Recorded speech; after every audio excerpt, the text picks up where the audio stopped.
Great. Well, welcome to another session. Today, we're going to be talking about bridging the gaps between privacy and identity, and specifically with single sign-on. And so today, I'm thrilled to have two fantastic speakers, Prakash from WWE and Sarah from Drift. And so perhaps, Prakash, do you want to give us a brief intro of yourself and a little bit about WWE if folks are not familiar? Sure. I'm Prakash Kewalramani, and I'm a senior director at WWE, and I'm leading data governance practice over there. About WWE, as everybody know, that we are a media and entertainment company, and we have a brand of wrestling, and we are almost everywhere in the sense uh, from US to Asia to Europe. And privacy, as we speak today, is one of our major and critical uh, component that we wanted to make sure that our fans are protected. Sarah, you want to keep us moving? Yeah, absolutely. So I'm Sarah Gatti. I'm Associate Corporate Counsel at Drift. Drift, as many of you may know, and many of you may be some of our customers, is a revenue acceleration and conversational marketing platform that most of us see embodied in a chatbot. So the whole point of Drift is to collect information and help our customers digest it quickly and effectively. And naturally, data privacy and security is top of mind and a top concern, not just for our customers, but also for us in our duty to protect our customers' data as they collect it. So we're going to keep this pretty conversational today, and so our central theme of the discussion will be really around digital transformation and what we've seen over the last 12 months, as well as looking at this relationship between security and privacy, and exploring how Prakash and Sarah have tackled some of the challenges of this gaps that we see. And so, first off, just looking at COVID-19 and the digital transformation that we've seen over the last 12 months, Twilio actually released this report late last year. And obviously, there's been some tremendous challenges that we've seen globally with the pandemic. But from a digital transformation standpoint, businesses have accelerated their investment in software. And so we will see today as we go through the presentation how that has impacted the businesses we interact with every day, and what we should expect going forward. And so an area that sort of ties this all together and really makes it quite challenging for businesses is the regulation that we've seen. In the case of Gartner's reference here, you know, at this point in time, with GDPR now in Europe and California's regulation protecting California, we see about 10% of the world's population with data protection. But as we've seen, I'm sure Sarah, you've kept up with as well. Virginia moved forward with their bill last week, and we would expect to see other states follow. Maybe Sarah, do you want to give us just a little bit of a picture of what it's looked like at Drift and how you and the team been thinking about the evolving sort of regulatory landscape? Sure. So GDPR was the first to really hit and take effect. I hadn't started at Drift when GDPR went into effect, but it is a continuing and kind of constant area that we're probably most concerned about just because it touches more people because it affects all of the European Union. And the CCPA it was fun to implement programs around that. A lot of it meant, changing our privacy policy to ensure that we were making proper disclosures to our site visitors, and to our customers and to our customers' customers about what information we're collecting, what information we're holding, where it's being stored, and what rights they have in accordance with the CCPA, and then how they can exercise those rights. So DataGrail has been a massive help, instead of having a whole person who's devoted to just taking data subject requests. I have DataGrail and get to use that, and it spend maybe a half hour a week and am able to process data subject requests both from the GDPR and the CCPA standpoint. The other thing that we're constantly doing is just looking onto the horizon. And kind of our best practice along that is just to basically observe the strictest, um, you know, policies and regulations that we can and apply that to all of our data subjects so that regardless of where they are, their data is safe, their data is protected, and they can know, as an individual and our customers also can know that their data is being protected. What has it been like at WWE, Prakash? I mean, I would imagine you would have people all over the world tuning in, right? I mean, WWE is a global brand. Yeah. So speaking of digital transformation, since COVID started, we started evolving ourselves. How do we reach out to our fans? Because almost all sports activity were like trying to do their best to entertain their fans. So we were in the same situation, and we said, okay, now what we can do? Because on top of that, then we had GDPR, which came back in 2018, and then CCPA also was part of it last year. So data security, privacy, protection became a very, very important component. I will just give an example of the innovation that we did during 2020 was we started the concept of virtual fan, which was kind of a more kind of a towards the digital transformation. But at the same time, we wanted to make sure because now we are collecting more and more PI information, and we said, okay, now let's get a partner who can really help us. And DataGrail came to our rescue, and we partnered with them, and we almost saved around 25% of our time. We were doing a lot of manual processing. We were getting a lot of requests because, of course, a lot of our fans are in Europe and a lot of our fans are in California. And it's just not about Europe or citizens or California citizen residents. It is more about how do we protect, how do we make sure that each and every fan who is signing up to watch this virtual show or any show on our network is protected. So the DataGrail platform was, I think, it was one of the best platform that I have seen, and especially the workflow was really good. So um, going through that, as I said, like almost spend 25% of the time in managing the data subject requests. Well, thank you both for the kind words. I certainly appreciate that. I think as we look at this, a couple points that you mentioned there, right, of just people submitting data subject requests. I spoke on NPR last year on this topic, and we surveyed 2,000 consumers, and what we found was that 83% of them um, actually responded and said, "Yes, I do want control of my information." Now, this is not a surprise, probably to some of the listeners today, or perhaps even to the two of you. But this is, I think, a trend that we're going to see where people do want control to understand, you know, how a company is using their information, what information does the company have, restrict sale of that information if, in the case of California, or maybe even ask for deletion of their information if they prefer not to interact with the business. And so I think this is a trend that we're going to see continue. And it was certainly evident in the survey that we sent out last year. So, something that I've noticed is that as privacy law expands, that more people, more individuals are more privacy minded.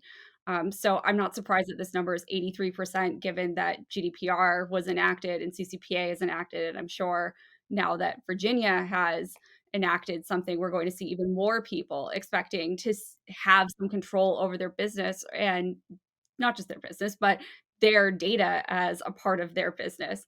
I think before all of these data regulations went into place, and I think still people do this, we freely give our data out and our information out just as consumers. And uh, now people are starting to be a little more mindful of that, and they're also aware that they have rights with respect to their data. It isn't just free information. So, for example, I notice we get more data subject requests when some piece of legislation comes out, or like following the Schrems 2 decision, we saw a huge uptick in data subject requests. And so I think we're going to just see more and more of that as more laws come into place, just because more people will know, it will be more top of mind for more people.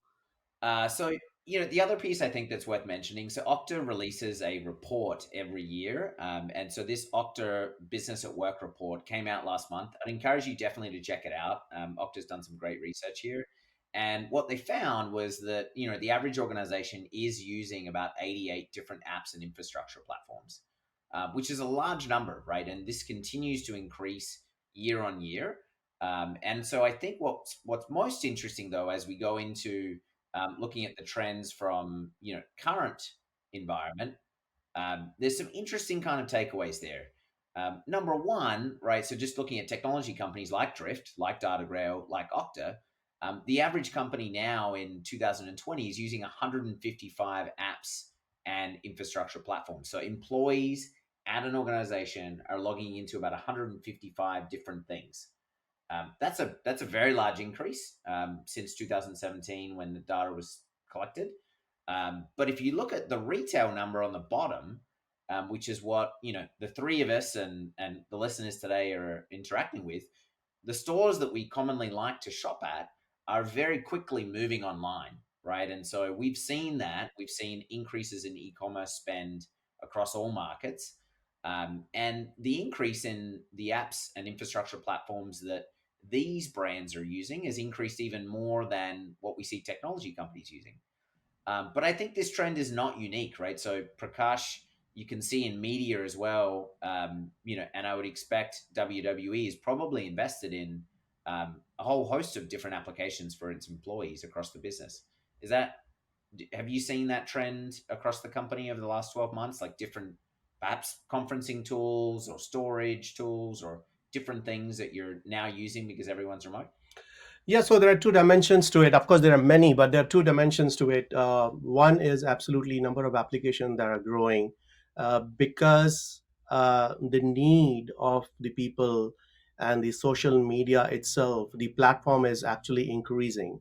The way it is expanding, uh, every every social activity is producing, I would say, if you go online and if you see how many apps are releasing per day, I would say like hundreds and thousands of apps are releasing, and some are actually becoming famous. But if you look at the average, the number of application is growing. Now, it is just not the application that is growing. It is basically the data, the volume behind those applications, and the complexities behind those applications. So it is very, very important for companies like us who are getting all the information. We have different vendors, we have different partners, and we are sometimes controllers, we are sometimes processor of that particular request. It's important to control that. It's important to have a data taxonomy on top of that. So if we don't know where your data is, and then after that, if you don't classify your data, and then that comes down to the PI information part of the data. So that's very true, that as you said, it's very important for all the organizations to take care of the information that is like sensitive in nature, because it's basically a culture. In fact, it has become a culture because it comes from a human, because human mind is am I protected, it comes from there. Am I secured? So that's a very logical and first, maybe I will say that's a top three questions anybody will have in mind, whether the person is traveling or the person is basically even at home, even that person is going to work. Security has become a very, very important part. So because number of application increasing, because number of data volume increasing, the complexities behind that is increasing, and on top of that, now the regulations coming from different countries, and within a country, different states like US, we will have different regulations coming from different states. So more and more complexity will take place, and in order to take care of those complexities, we need more sophisticated solution, simpler solution, so that we can protect the data. Yeah, yeah. No, I completely agree. I mean, security has now become paramount, right? That's why we're talking about it today. I think Okta is certainly in a great position. I'm curious on your side, Sarah, what it's looked like at Drift. Have you seen different teams start to purchase, perhaps new technologies to adapt to sort of this remote work or dynamic workplace? Yes, for sure. Drift has always been a relatively, I mean, we're officially digital first now, but has always been a relatively digital first company. I was actually discussing this with our head of security, and he was saying, our transition from going from in office to going working from home has been relatively seamless, just because we've kind of always been operating as if we're, while we're together, we're also kind of apart. And so any of the apps that were being purchased before, I think, are being purchased now, and we are seeing a few more. Like, I noticed, we're doing some more hiring and kind of vetting future employees through these really cool apps and platforms, as opposed to doing these things in person. So these are fun, they're really cool, but I think what is paramount, in addition to what Prakash said, what is paramount with this is also, just generally having a culture of data protection and, data security, and that a lot of that goes to just, educating your employees, and they're having an understanding that, you know, this app might be collecting information, and just knowing to ask what information is being collected, and, um, you know, educating your employees and helping them work through that. It's, like, of course, being on the legal team, I'm incredibly, minded towards data and privacy, but not everyone is, because it isn't something that is necessarily something that's touching their work. So just like I said, like, education and making that a forefront of culture has made, bringing on new apps a little more seamless, um, and kind of an easier motion to do, just because, like, the marketing team knows what they're doing, and the privacy team knows what they're doing, along with product and such. Yeah, I mean, I think, this was sort of mentioned earlier, Sarah, in sort of the fluctuations. What we now see with brands like WWE, consumer brands, and we're starting to track this information for B2B brands as well. Mhm. We Given the platform DataGrail was able to automate this data subject request workflow, we can track from an identity perspective, on average, how many data privacy sort of requests should people expect if they have, in this particular example, 1 million identities, right? So 1 million individuals, whether those are employees or future customers or perhaps customers or past customers. Let's hope not too many of those, but people that a business is interacting with. And so on average, we've been seeing about 12 a month pretty consistently. And that, equates to about 137 over an annualized basis per million. And what I would say there is, your comment earlier, Sarah, on just the variations we see when new privacy reforms do come out, or when news comes out about different regulations. We see people, submitting higher volumes of requests, as I'm sure you would expect. But I do think, just looking at the trend going into this year, we'd expect this number to increase above 12. And so, we're keeping a close eye on this, and we're actually releasing our next report that will look at data over the last, quarter. And so keep an eye out for that. But yeah, this is a number we do track, because there is a relationship between an identity of an individual and how many people are expressing control and a desire for control over their information. So something that I think that's just interesting as we sort of look at these iconic brands, right? Drift and WWE and Salesforce and Amex, and sort of this move towards trust. And so we've seen this across the market. I'm sure you're seeing it in your team, Prakash, with, security and governance and so forth, and the importance of trust.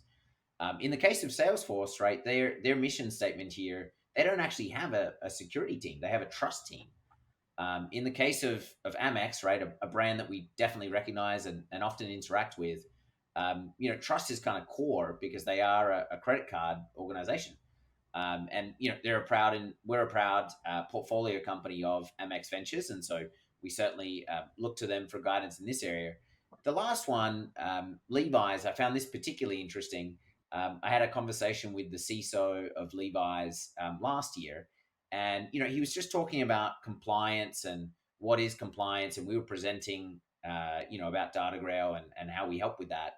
And I think his comment to me was quite straightforward, which was, how does DataGrail help me sell more jeans? And I didn't have a great answer, if I'm going to be very honest. And I think part of that stems from he's emphasizing that actually for brands, right, for very recognizable brands, it's all about the brand. In the case of Levi's, they've been around since 1853. We know when we get a pair of 501 jeans, right? You know what the quality, the workmanship, you know what you're getting. And so they can actually afford to pay the fine. That's something they could do. They have enough, capital to expend the fine. But what we can't afford as a collective group, right? Okta, WWE, Drift, what we all can't afford is to have, Drift be on the front page of the New York Times. That's not something that Levi's can have. And so that's why information security and privacy is really at the forefront of ensuring that doesn't happen. And so I just found it interesting that this sort of trend around trust is really about brand, and it's about transparency. And we can spend a few more minutes on this, but yeah, just any comments or observations that perhaps the two of you have seen internally around trust and what you see at your respective companies. Sure. So I've noticed that Drift is getting more questions that are basically aiming at trust. I mean, that's one of our values is to create a culture of trust, and Drift is a I think a pretty recognizable brand overall. I know that I knew about Drift as a brand well before I knew what Drift did before I started working at Drift.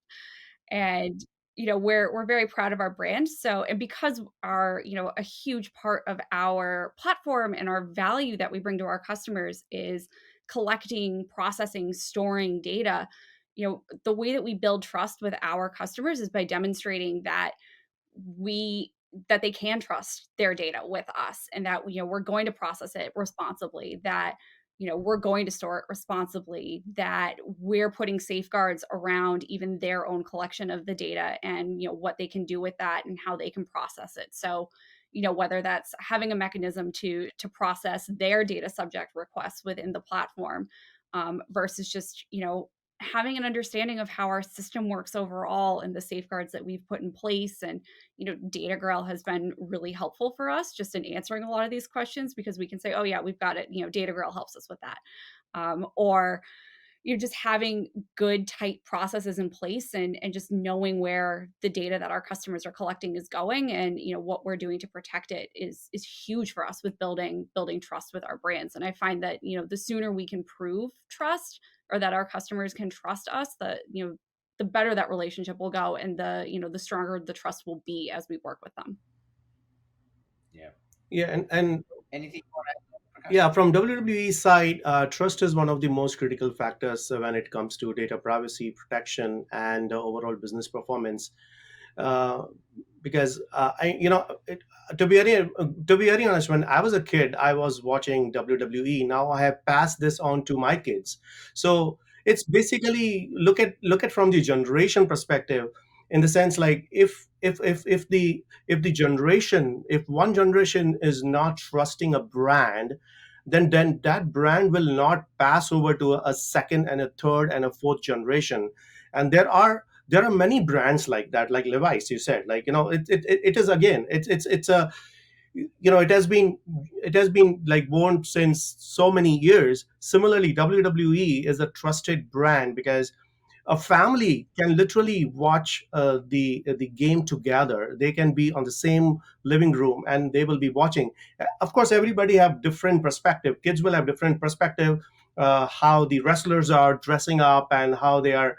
So we do have a different age groups when it comes to fans, and everything is actually based on the trust. It is just not the data that is trusted, whether I am sending this data information to this organization, will my data be protected? That's one pillar of it, to trust. The second pillar of the trust is, yeah, tomorrow again I will go and watch WWE and make my kid.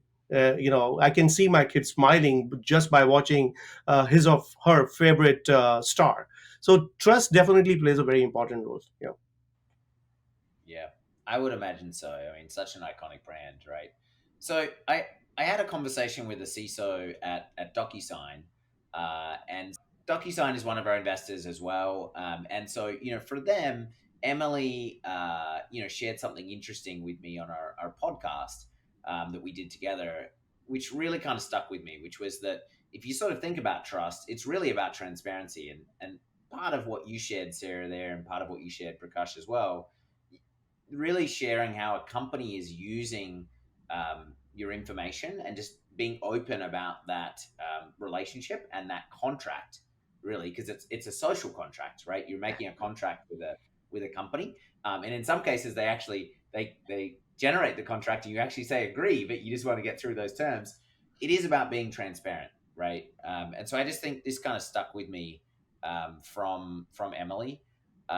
In terms of DataGrail and how we do this, what we've seen is most organizations, when we start working with them, or even before, it's very challenging to actually understand what types of systems an organization has, right? And there really isn't one person in the organization that has a picture into all of the applications and what's in those. And this is kind of a challenging point because if an organization doesn't know what it has and it doesn't know what's in those applications, then how can it be transparent with its user, its consumer, its employee or past employee about how it's processing information? And so we looked at this problem. We said there has to be a better way of doing this, involving surveys and interviews and having conversations with teams about what applications they're using and what applications have personal information. This is just not manageable, especially when we see technology brands like Drift using 155 different apps and infrastructure tools. This is just impossible. And so what we did was partner with Okta.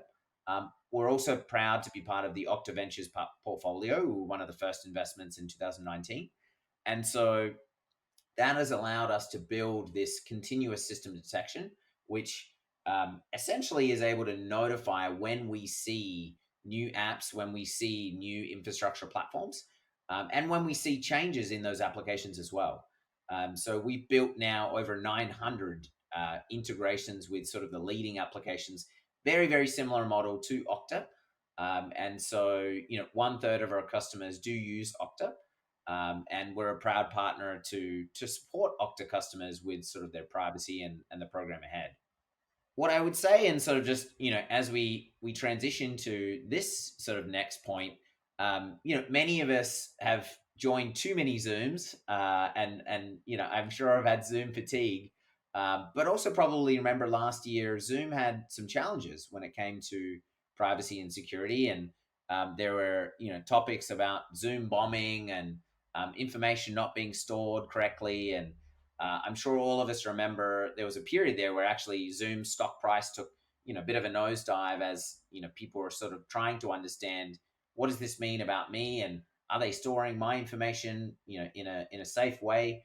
um, I guess the story coming out of this though is that embracing this challenge, right? The Zoom CEO Eric really looked at this and said, okay, how can I turn this into an advantage, and how can I turn this into an opportunity to embrace trust, kind of to your point earlier, Prakash, so that Zoom can be a brand that lasts beyond the lifetime of one generation, right? Because I think where we are now, we are going to be using, we're using another service today for this session. We're going to be using services online to conduct business. And so, I just guess curious to both of you, as you think about your own brands or just your own philosophy on privacy and what this means, how do you see brands using privacy as an advantage? And, what do you think this means for our market going forward? I can start. First of all, let me add a comment as far as the Okta is concerned. At WWE, we ensure that all of our applications are SSO enabled, and Okta plays a very critical role for our user authentication. So, being said that, it's important for us to realize that as a brand, how important is the data protection, data privacy, because I mean, if you look at this, there are a lot of data breaches happening, all right, and because of that, there can be significant financial loss. Organization reputations can be at stake. um, Again, cybercrime is growing, internet expands, users spending more time online, footprints are spreading exponentially. So as criminals are ramping up their attempts to exploit these footprints, at the same time we are having those tighter regulation, and companies like DataGrail, companies like Octa, they are coming together, making sure that they are wrapping the security, I would say the security universe around these regulations, like GDPR, CCPA, HIPAA, etc., that requires business to improve their cybersecurity efforts. Otherwise, that penalty for not meeting these standards results in hefty fines. So it's very important, as far as the data privacy, data protection, and the branding is concerned. Uh, we should, ensure that our brand is protected through these solutions. I would agree. We use both DataGrail and Okta. As I've mentioned, I was talking about this with our head of security, and one of the initiatives that he's putting forward is just ensuring that any new applications that we bring on, and any vendors that we use are single sign-on enabled, and that we can integrate with Okta, just because it creates so much more security within the organization for our customers' data, and you know across drift, and it makes things a lot easier and more efficient. Like if someone leaves, offboarding happens in an instant, which inherently makes the systems more secure, because you don't have to go through and check and see, if someone's account has been deactivated here, if it's been deactivated here. It's all done at once. um, which is fantastic. And I think privacy is central to what we do when we're vetting vendors, or when we're using an application. It's when we get a request to bring on a vendor, it's, are they touching personal data, are they touching our systems, what can they prove about their security and privacy practices? Because Yeah. kind of getting back to brand, we have our own brand to uphold, and we want to ensure that bringing on a vendor isn't going to jeopardize not only like the drift systems um, security as far as like its own operations go, but also like our platform and our customers. And we really want to make sure that we're buttoned up everywhere, so that we can create that brand, create that trust, and be a leader when it comes to privacy and security, because of the nature of our business. Cool. Well, yeah. I mean, like I said, we're very happy customers of Drift as well, Sarah, and so definitely appreciate that commitment to trust. I think I want to thank both of you for spending time today with us. We're obviously proud to work with WWE and Drift, and I think having you share just some insight into how your organization is approaching privacy, but also how we're all collectively thinking about digital transformation and within our businesses, how we expect things to continue. And again, want to thank you, Sarah, and thank you, Prakash, for spending your time with us. And I hope everyone listening in enjoyed the session. And I think that's it for today. Thank you. Thank you for having us. Thank you.